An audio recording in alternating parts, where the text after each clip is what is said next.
The torpedo that sunk the Cheonan and took the lives of 46 South Korean sailors was fired by a North Korean submarine. North Korea's weapons program continues to intensify. Now surpassed 1,000 missiles.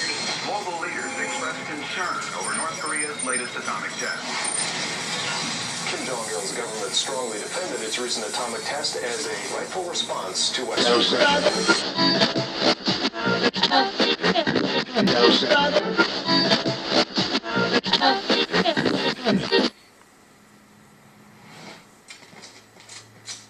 Alright, welcome everyone to episode 86 of Box News. This is about the game Homefront, made by THQ and now defunct Chaos Studios. They are no longer. Homefront is a first-person shooter, which is available now on PS3, Xbox 360, and on Live. Alright, I want to start off by praising the story of this game. The story was written by John Milius, who co-wrote Apocalypse Now and directed Red Dawn.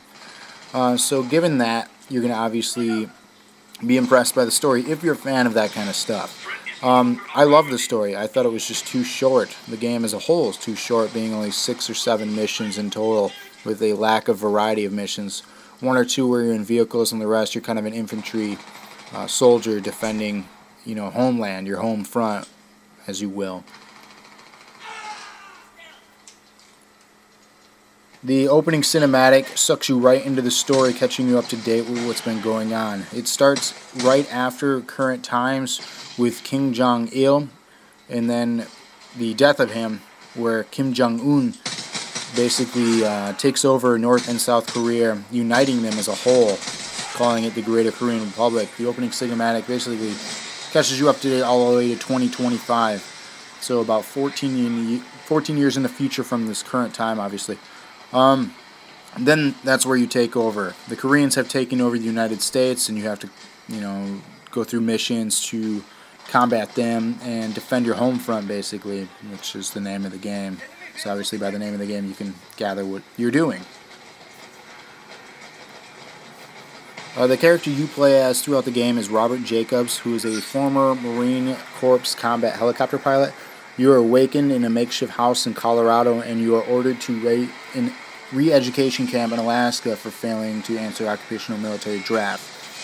The action starts right away as they're taking over the town. You go through familiar residential districts and cul-de-sacs and defend against the armies there. Working your way through, you work with the resistance team, and you eventually become a platoon, and you work together throughout the different missions. It jumps around, leading into California, which the final mission takes place on top of the Golden Gate Bridge. This is one of the most epic things of the game.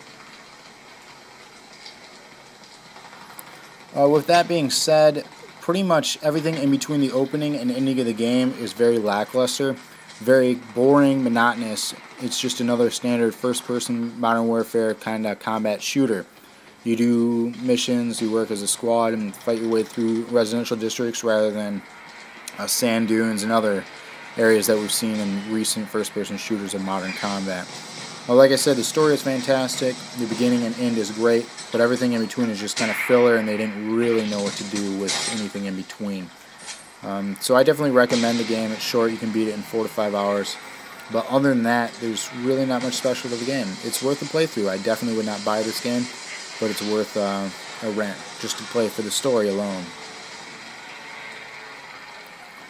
Alright, the multiplayer, which most people seem to care about, which is unfortunate, basically is focused on large-scale vehicle combat based on Chaos, the company that is now defunct. Their first title, Frontlines Fuel War. I'm sure you've heard of it. If not, that was their title prior to this one.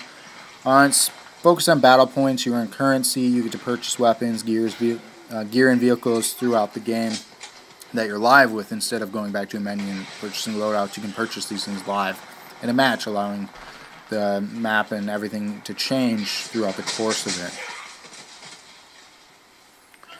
You play with 16 players on each team, so 32 players total. There's about 8 maps to play on, so pretty good variety, pretty good size. It's not too many people, not too little people.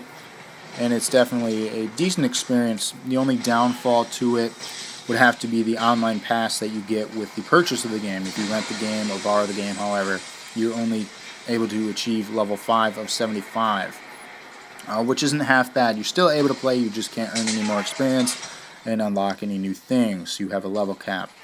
And to purchase this online pass is $10, and be on the lookout for deals and discounts. But that's the downfall to the online plays, that you have to buy this game, which is like most games right now, to be able to get the full experience online. But at least they give you kind of a demo, which some games just kind of block you out completely unless you had bought the game brand new.